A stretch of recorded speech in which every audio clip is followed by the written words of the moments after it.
hoje eu quero falar com vocês sobre a festa de Shavuot. Primeiro, falando de Shavuot, Hag HaKatzil, a festa da cega, da colheita. Segundo, falando sobre Hag Matan Torah, a festa da entrega da Torá. Mas para falarmos sobre colheita, precisamos conhecer quais são as espécies cultivadas aqui em Israel.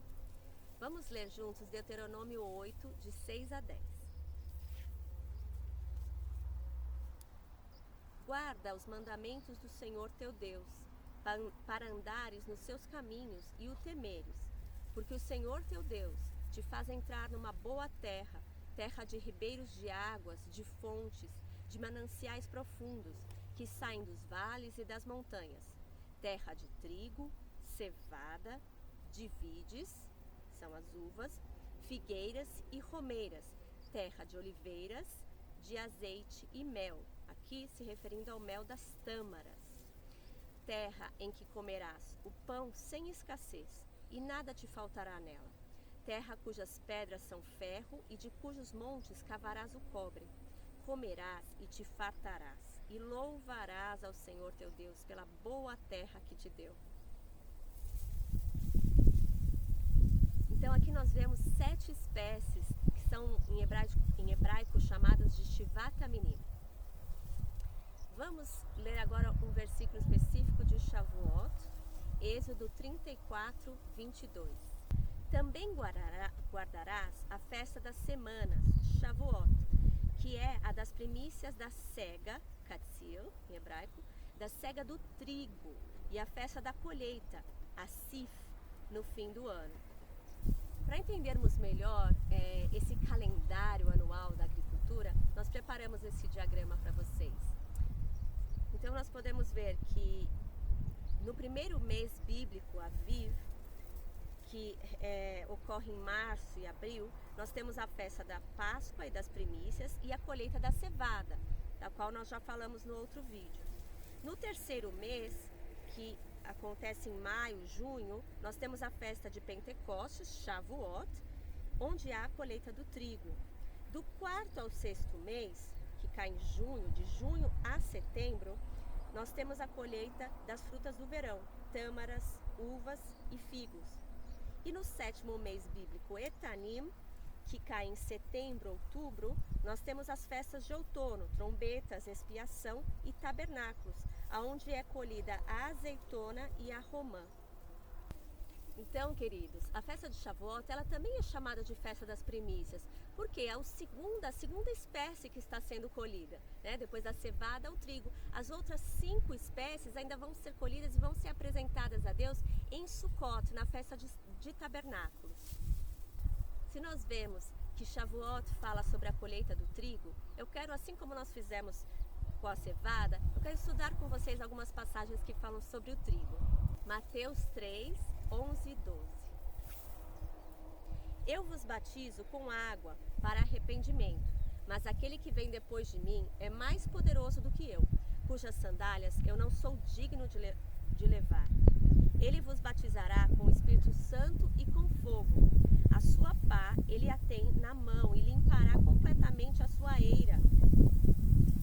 Recolherá o seu trigo no celeiro, mas queimará a palha em fogo inextinguível. Então nós vemos que o trigo, ele fala de nós mesmos. Nós somos a colheita de Deus. Vamos ler João 12, de 24 a 26. Em verdade vos digo, se o grão de trigo caindo na terra não morrer, fica ele só, mas se morrer, produz muito fruto. Quem ama a sua vida, perde-a, mas aquele que odeia a sua vida neste mundo, preservá-la-á para a vida eterna. Se alguém me serve, siga-me, e onde eu estou, ali estará também o meu servo. E se alguém me servir, o Pai o honrará. Queridos, esse processo de morrer para o nosso eu não é algo fácil, mas não existe outro caminho para que nós possamos ver a colheita de Deus. Primeiro, nas nossas vidas, ver o fruto da salvação, o fruto da justiça que Deus fez em nós através de Yeshua.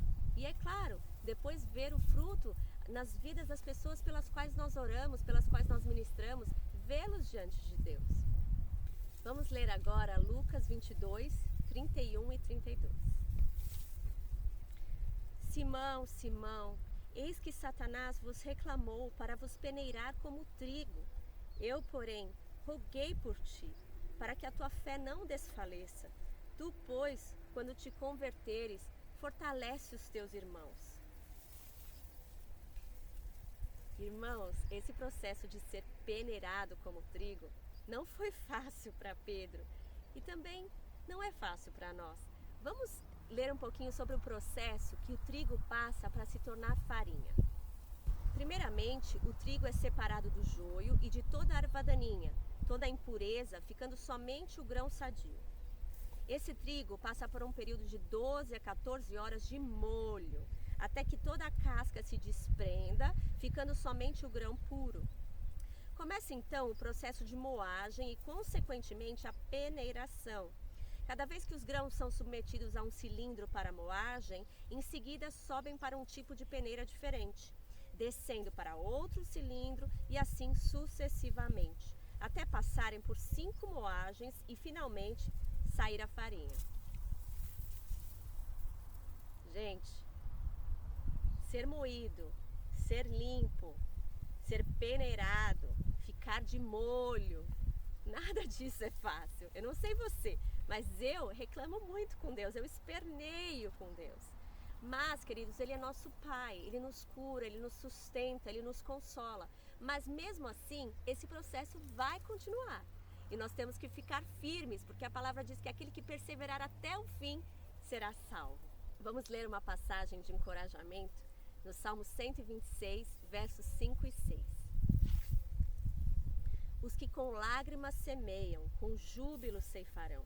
Quem sai andando e chorando enquanto semeia, voltará com júbilo, trazendo os seus feixes.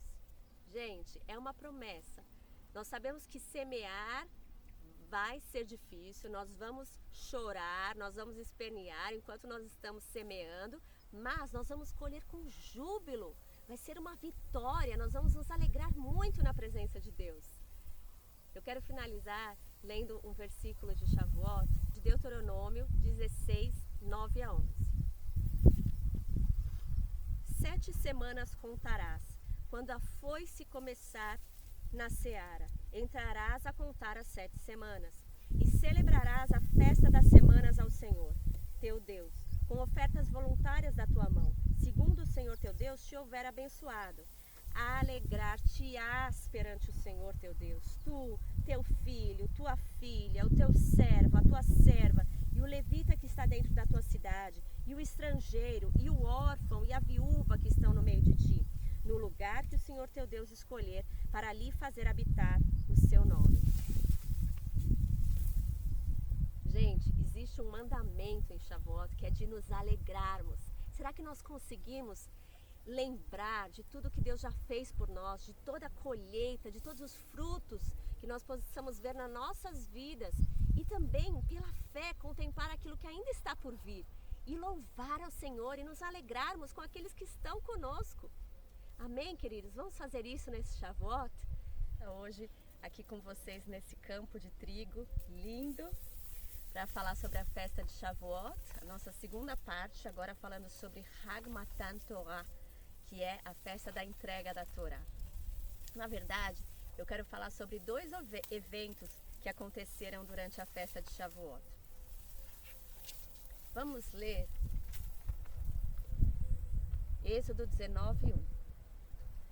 No terceiro mês da saída dos filhos de Israel da terra do Egito, no primeiro dia desse mês, vieram ao deserto do Sinai.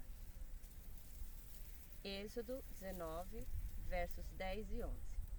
Disse também o Senhor a Moisés: vai ao povo e purifica-o hoje e amanhã. Lavem eles as suas vestes e estejam prontos para o terceiro dia, porque no terceiro dia o Senhor, à vista de todo o povo, descerá sobre o monte Sinai. Gente, através dessas passagens, nós podemos deduzir sim que a Torá ela foi entregue na data da festa de Shavuot. A festa de Shavuot ela ocorre no início do terceiro mês.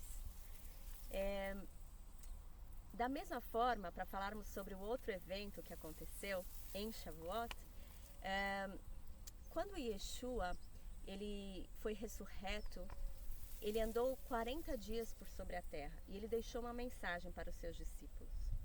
Vamos ler Atos 1:4.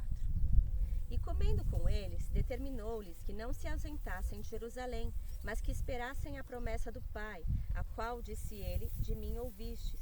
Porque, na verdade, João batizou com água, mas vós sereis batizados com o Espírito Santo, não muito depois desses dias. Atos 2, de 2 a 4. Ao cumprir-se o dia de Pentecostes, ou seja, Shavuot, estavam todos reunidos no mesmo lugar. De repente, veio do céu um som, como de um vento impetuoso, e encheu toda a casa onde estavam assentados. E apareceram distribuídas entre eles, línguas como de fogo, e pousou uma sobre cada um deles. Todos ficaram cheios do Espírito Santo e passaram a falar em outras línguas, segundo o Espírito Santo lhe concedia que falassem. Esses dois eventos, eles falam de Deus fazendo uma aliança com o seu povo. Ele está ali, quando ele entrega a Torá, quando ele escreve a Torá, ele está escrevendo um contrato, entregando para a sua noiva Israel. Antes do Sinai, Deus estava tratando com Abraão, com sua família, mas ali ele está tratando com um povo. Ele escreve um contrato, ele assina um contrato e faz uma aliança com o povo de Israel. Nesse contrato, ele escreve sobre a sua parte como Deus, como provedor, como protetor, salvador. E ele escreve também a parte da noiva, seus direitos, seus deveres. No casamento judaico, também existe um contrato assim, ele é chamado de ketubá. Esse contrato é uma proteção para a noiva, é uma garantia que ela tem. Ali no Sinai, o povo de Deus, o povo de Israel, ele entrou em aliança com Deus. Vamos ler mais uma passagem? Êxodo 19, de 5 a 8. Agora, pois, se diligentemente ouvirdes a minha voz e guardardes a minha aliança, então sereis a minha propriedade particular, a minha propriedade peculiar dentre todos os povos. Porque toda a terra é minha. Vós me sereis reino de sacerdotes e nação santa. São essas as palavras que falarás aos filhos de Israel. Veio Moisés, chamou os anciãos do povo e expôs diante deles todas essas palavras que o Senhor lhe havia ordenado. Então o povo respondeu a uma: tudo que o Senhor falou, faremos. Da mesma forma, quando o Espírito Santo vem em Shavuot, esse Espírito é um selo, uma garantia para a noiva de que em breve ela vai estar com o seu noivo. Vamos ler mais uma passagem. Efésios 1, 13 e 14. Em quem também vós, depois que ouvistes a palavra da verdade, o evangelho da salvação, tendo nele também crido, fostes selados com o Santo Espírito da promessa, o qual é o penhor, a garantia da nossa herança, até ao resgate da sua propriedade, em louvor da sua glória. Amados, a Torá e o Espírito, ambos desceram em Shavuot. Esses dois não são opostos de forma alguma, eles complementam um ao outro. Eles representam esse contrato que Deus assinou conosco, essa garantia que Ele nos dá. Mas o que tudo isso, a Torá e o Espírito, tem a ver com o que falamos antes, com a festa da colheita? Ali no Sinai, Deus estava fazendo a sua primeira colheita. Ele estava colhendo o povo de Israel por volta de quase 2 milhões de pessoas. Da mesma forma, quando o Espírito Santo desceu em Shavuot e Pedro fez aquele discurso, em um dia foram colhidas 3.000 almas. E podemos pensar, o que ainda está por vir? Shavuot ainda é a festa dos primeiros frutos. Ainda há 5 espécies para serem colhidas em Sucot, em tabernáculos. E isso aponta para os últimos dias, para a imensa colheita que ainda está por vir. Uma imensa colheita de almas, aonde todo Israel será salvo. E aqueles que que são como Ruth, aqueles que vão deixar os seus deuses para trás e vão dizer: o teu povo será o meu povo, o teu Deus será o meu Deus. Essa é a verdadeira igreja que Deus quer colher. Inclusive, o livro de Ruth, ele é lido durante a festa de Shavuot nas sinagogas. Porque essa história, ela se passa num período da colheita da cevada e do trigo. E é tremendo vermos o relacionamento entre Ruth e Noemi. Essa relação de fidelidade que elas têm. E do casamento entre Ruth e Boaz, nasce o avô do rei Davi. Então, profeticamente, nós podemos dizer que quando houver entre a igreja e Israel esse relacionamento de fidelidade, de lealdade, de amor, quando os dois estiverem restaurados, a vinda do rei está próxima. Amém? Vamos orar? Pai, nós te agradecemos, Deus, por essa festa de Shavuot, Senhor. Que nós possamos nos alegrar com a colheita, Senhor.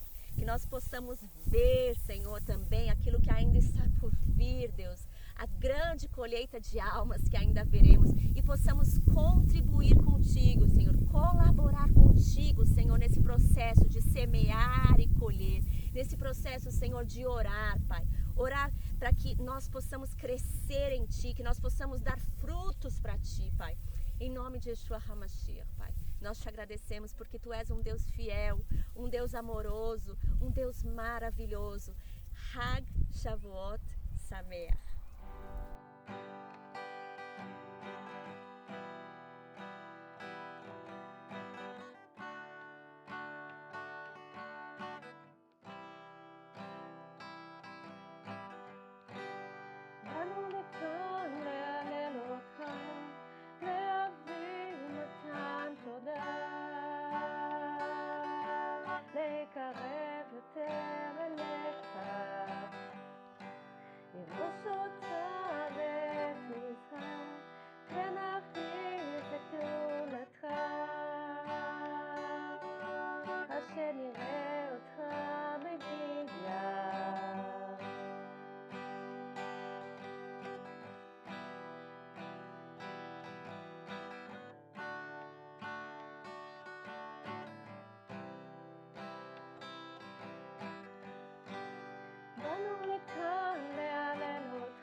שנראה אותך מגיע, כיוון שהוא נעלה, נשקף את כבוד